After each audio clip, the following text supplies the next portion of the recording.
থাম্বনেইলটা দেখে ভাবতেছো যে আমি হয়তো বা পাগল হয়ে গেছি, নয়তো নিজেকে কেন অহংকারী বলতেছি, নিজেকে কেন মিথ্যাবাদী বলতেছি। তো আজকের সম্পূর্ণ ভিডিওটা দেখলে হয়তো বা তোমরা বুঝতে পারবা কেন আমি নিজেকে অহংকারী বলতেছি। তো বেশি প্যাক না করে ছোট্ট একটা ইন্টু দিয়ে আজকের ভিডিও শুরু করা যাক।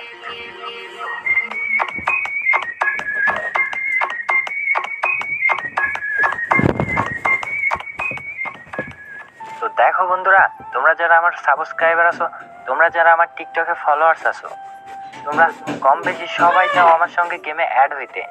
তোমরা কম বেশি সবাই চাও আমার থেকে সাপোর্ট। আমি তো তোমাদের সবাইকে কম বেশি সাপোর্ট করেই থাকি, তবে পারতেছি না তোমাদেরকে গেমে অ্যাড করতে। আমি ইচ্ছা করে তোমাদেরকে গেমে অ্যাড করতেছি না, কারণ ওই যে বললাম আমি অহংকারী। আমার ফ্রেন্ড লিস্টার দিয়ে না আমি ধুয়ে ধুয়ে পানি খাবো, তোমাদেরকে কেন গেমে অ্যাড করতে যাব? আরে তোমরা কে হও আমার? আমি তোমাদেরকে কেনই বা গেমে অ্যাড করব? আমি তো আমার ফ্রেন্ড লিস্ট ধুয়ে পানি খাবো, এমনটাই ভাবো তোমরা, যার কারণে তোমরা বলতেছো আমাকে অহংকারী। আমি তোমাদেরকে গেমে অ্যাড করি না। আরে ভাই, আমার ফ্রেন্ড লিস্ট যদি ফুল হয়ে যায় তাহলে আমি তোমাদেরকে কিভাবে গেমে অ্যাড করব? আরে ভাই, আমিও একটা মানুষ, আমাকে তোমরা এভাবে কেন অপমান করো? এভাবে কেন তোমরা গালাগালি করো আমার ইনবক্সে? তোমাদেরকে তো বুঝতে হবে ভাই, ফ্রি ফায়ার এটা, এখানে আনলিমিটেড ফ্রেন্ড অ্যাড করা যায় না। এই সামান্য বুঝটা তোমাদের মাথায় কেন নেই বলো? আচ্ছা যাই হোক, আমি অহংকারী, হ্যাঁ আমি সত্যি অহংকারী। তারপরে তোমরা আমাকে বলো আমি মিথ্যাবাদী। আমি আমার ভিডিওর ব্যাকগ্রাউন্ডে ইমোশনাল মিউজিক লাগিয়ে ভিউজ কামাই আর বানিয়ে একটা মিথ্যা গল্প শোনাই। আরে ভাই, আমি তো ইউটিউবে কোনো প্রকার স্যাড ভিডিও আপলোডই করি নাই। তবে হ্যাঁ, একটা ভিডিও আমি টিকটকে আপলোড করেছিলাম। আমি যে বানিয়ে গল্প তোমাদেরকে শোনাবো, ব্যাপারটা কিন্তু এমন না। আমার প্রত্যেকটা ভিডিও হচ্ছে শিক্ষণীয়, এটাতে বাস্তবের কোনো মিল নাই। অল্প কিছু বাস্তবের মিল আর বাকিটা হচ্ছে নিজের কল্পনা। আশা করছি বুঝতে পারছো। আমি না ভাই একটা কথা বলি, যখন আমি প্রথম 12 লল গেমারের ভিডিও দেখতাম, ঠিক সেও এরকম ভাবে কথাগুলো বলতো, তাকেও মানুষ এরকম ভাবে বাজে কথা বলতো।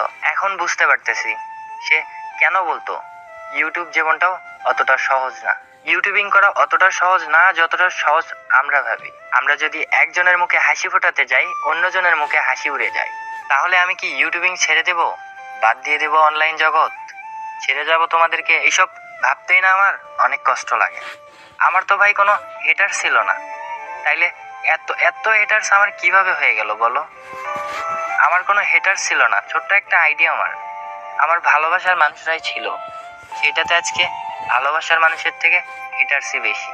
হয়তোবা আমি আর অনলাইন জগতে থাকতে পারবো না, এরকম ভাবে যদি আমার হেটার্সরা বাড়তে থাকে।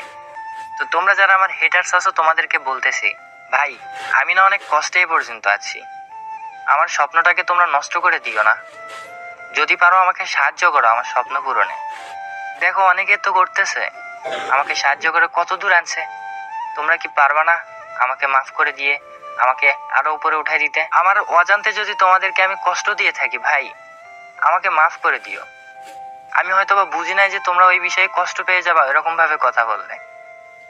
আমাকে মাফ করে দিও, তোমরা মাফ করে দিও আমাকে।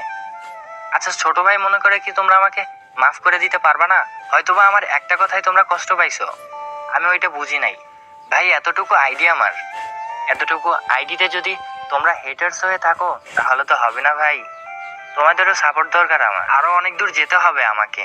তো তোমরা যারা আমাকে অহংকারী বলতেছিলে, আশা করি আমার কথাগুলো শোনার পরে তোমরা আর আমাকে অহংকারী বলবা না। তো তোমরা যারা আমার হেটার্স ছিলে, তারা হয়তো বা এই ভিডিওটা দেখার পরে আমাকে আর কখনোই অবহেলা করবা না। তো আজকের ভিডিওটা এ পর্যন্ত। যদি ভিডিওটা তোমাদের কাছে বিন্দু পরিমাণে ভালো লেগে থাকে তাহলে অবশ্যই ভিডিওতে